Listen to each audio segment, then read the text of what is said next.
Nube de polvo, de Iker Elías Morales Manzano.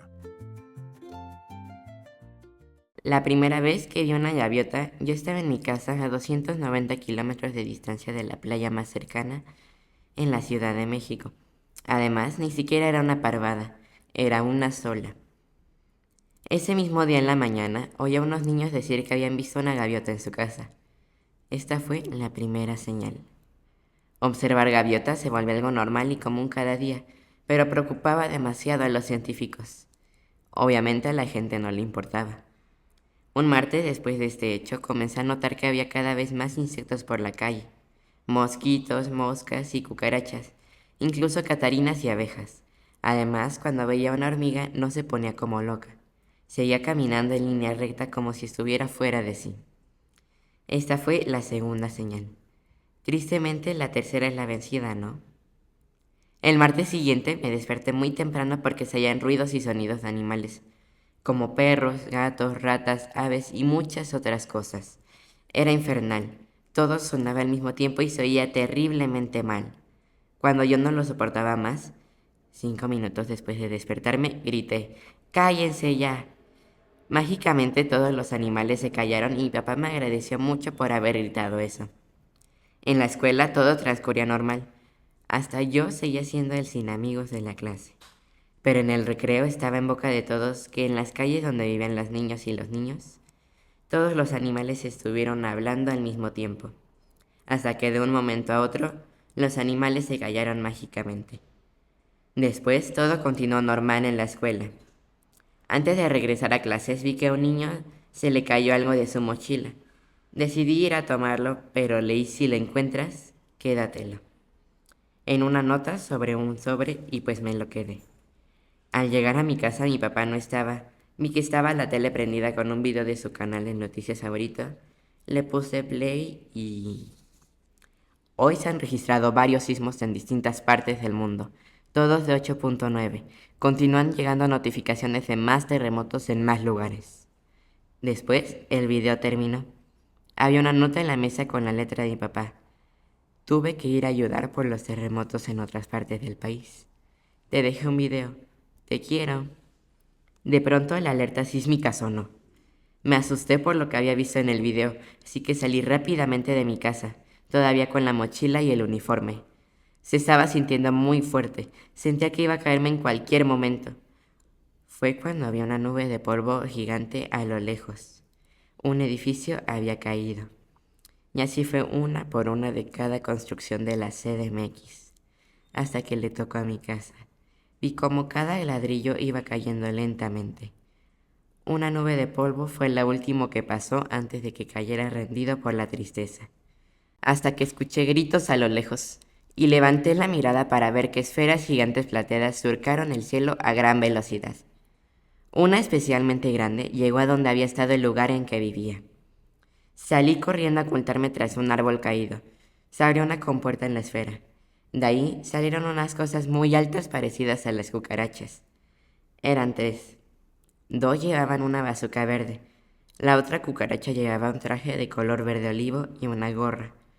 En su pecho llevaba botones de colores. Me imaginé que dos eran militares y el otro era su capitán. El supuesto capitán llevaba dos de sus 6 patas cruzadas en la espalda. Las de otras llevaban sus 2 pares de patas en la bazuca. Me daban mala espina, así que fui caminando muy lentamente hacia atrás. Para mi mala suerte pisé la ramita más ruidosa que ha existido. Las cucarachas con la bazuca verde dispararon automáticamente, como robot, a la dirección en la que rompí la rama. Una bola de fuego verde explotó ambas partes de la rama, y una segunda terminó de pulverizar la zona. Yo apenas me salvé. Después las cucarachas ni se inmutaron y continuaron avanzando. La compuerta de la nave por la que habían surgido se quedó abierta. Había una luz color turquesa al interior de la nave. Después de la masacre de la pobre rama, al ver la luz turquesa me dio mucha curiosidad por ver qué había dentro. No lo pensé mucho y me metí en la esfera. Al entrar sentí que entraba en otra dimensión diferente. Las paredes al interior brillaban con la misma luz de color turquesa que había visto. Frente a mí había un largo pasillo que no correspondía al tamaño de la esfera que se veía por fuera. Comencé a sospechar que estas cucarachas gigantes no eran de este planeta. Fui avanzando por el largo pasillo en el que había puertas. Pensé que eran puertas porque eran de un color distinto al turquesa. A la derecha del pasillo había puertas de puros colores fríos. A la izquierda puertas de colores cálidos. Me metí a la de color azul con solo acercarme, la puerta se abrió. Al entrar había miles de anaqueles con miles de cucarachas gigantes. Cada una parecía que estaba durmiendo. Me dio mucho miedo porque todo estaba en penumbras, por lo que decidí irme. Al salir estaba en otra posición del pasillo. Luego me metí a la puerta amarilla. Adentro vi un gran almacén de las bazucas verdes. Salí y una vez más estaba en otra posición del pasillo. Entré a la de color verde. Era una simple sala de videovigilancia. De nuevo, al salir, estaba en otra zona del pasillo. La naranja era un almacén de limpieza. Quedaban dos, la morada y la roja. Caminé hacia la morada. Cuando entré había una luz ultravioleta, pero además había 3 tubos gigantes con un líquido verdoso. En este había literalmente unas piedras. Me acerqué para verlas mejor y vi que los 3 tubos tenían una etiqueta, con algo que parecía una palabra pero no era del todo comprensible. Yo entendí MIGFIS. Había una mesa con varios archivos y papeles con letras que tampoco entendía. Otra vez salí por una posición distinta. Llegué a la puerta roja, la última, y esta se abrió con mayor rapidez. En la sala había una luz roja y en la pared un mapa de la Tierra. Varios países estaban marcados con un tache rojo. Las cucarachas eran aliens y no venían en son de paz. Salí rápidamente y fui a la habitación naranja. Por eso es que estoy aquí, grabando mi testimonio con el celular de mi papá. Voy a hacer algo. No pienso dejar que unas cucarachas nos dominen. Por cierto, en la sala roja hay un archivo con letras en español que decía: Objetivo, gobernar la Tierra. No sé si salga vivo, pero pues, aquí voy. La grabación acaba ahí, pero la historia no. Nuestro protagonista salió de la puerta naranja. Se dio cuenta que había una séptima puerta de color blanco y negro. Al acercarse, la puerta se abrió. Había una silla y en ella una cucaracha sentada de espaldas. En la sala había un tablero con muchos botones de colores, un gran ventanal en el que se podía ver hacia afuera, y cámaras de seguridad que estaban por toda la nave. De pronto, la cucaracha en la silla se levantó y se oyó un chillido. ¡Ii! Se tapó los oídos y luego escuchó una voz humana. Perdón, no había aprendido mi traductor. Estaban frente a frente. La cucaracha tenía la voz más masculina que había oído. Te estaba esperando. Te he visto por las cámaras. El niño recordó que esa cucaracha era exactamente igual a la que había visto antes de entrar en la nave. Tú eres Pedro, ¿verdad? Sí. ¿Cómo lo supo? Contestó Pedro. Lo dice en tu uniforme. Eso era verdad. Pedro lo tenía en su uniforme. Nosotros somos los Hoods. Estás frente al último de mi especie. Mi nombre es Capitán Alce. Hace años hubo una guerra que terminó con toda mi raza. Desde el 2025 he observado meticulosamente tu planeta, señor Pedo. El Capitán Alce le faltó una R. Aprendí varios idiomas y me diseñé un traductor. Además, creé miles de copias de los HOTS y algunos los vestí como yo.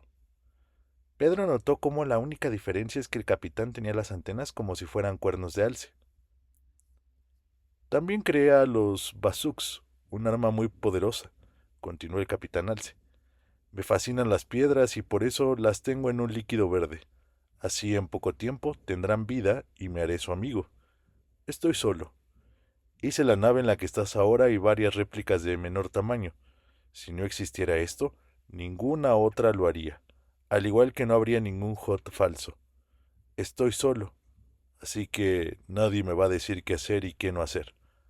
Ahora, si me disculpas, tengo un planeta que conquistar. Con esto, el capitán se sentó en su silla y comenzó a presionar botones. Por cierto, yo provoqué los terremotos. He visto lo vulnerable que se vuelve tu especie, sobre todo los que habitan en esta región, señor Pedo. Pedro estaba llorando y fue cuando vio un botón rojo. Si gustas, puedes entrar a la sala verde para que observes la destrucción en varias partes de tu planeta. Al final, un niño como tú no me va a detener. Hasta luego. El papá de Pedro era militar, y él siempre le había dicho que el cable rojo en una bomba siempre lo desactiva. El rojo en las películas siempre era malo. No lo pensó más y corrió hacia el botón y logró presionarlo. Todos los botones se volvieron rojos, al igual que las luces. En el ventanal apareció una pantalla negra con una cuenta regresiva. 10. Pedro salió corriendo. Las paredes eran rojas y en las cámaras aparecía la misma cuenta regresiva. 9. Las puertas eran todas de color rojo. Pedro vio que el capitán Alce lo seguía volando. El capitán se acercaba velozmente. 6. El alce lo había alcanzado. 5. A Pedro se le ocurrió algo. 4. Total, él no alcanzaría a salir. 3. Dio un gran salto y se aferró a dos patas del capitán Alce. 2. Los dos cayeron. 1. Pedro dio su última sonrisa. ¡Bum! Una explosión sacudió todo el mundo, y una por una las naves explotaron. El último Hood había sido derrotado. Mi nombre es Alce. Soy el primer McPhee. Soy quien terminó de contar esta historia. Lo único que no consumió la explosión fue la mochila de Pedro y la grabación de las cámaras. Gracias a esto, sabemos cómo Pedro derrotó al capitán Alce. Tristemente el héroe no pudo leer, ni mucho menos escuchar, la pequeña canción que compuso un niño a su amor verdadero en el sobre que Pedro encontró. Cuando el sol caiga, tú y yo estaremos juntos. 25 años después de lo sucedido en el 2050, sigo y seguiré contando la historia del niño que salvó al mundo. Atentamente, señor Alce McPhee. Este cuento es resultado del Club de Ciencias Exploradores de Ideas que formó parte del proyecto La Tenochtitlán del Futuro imaginada por niñas y niños. Fue apoyado por el Programa de Apoyos a las Culturas Municipales y Comunitarias PACMIC 2024 de la Secretaría de Cultura de la Ciudad de México. Este proyecto fue coordinado por el colectivo ADN Aprende y Descubre la Naturaleza con el apoyo del Centro Cultural de España en México.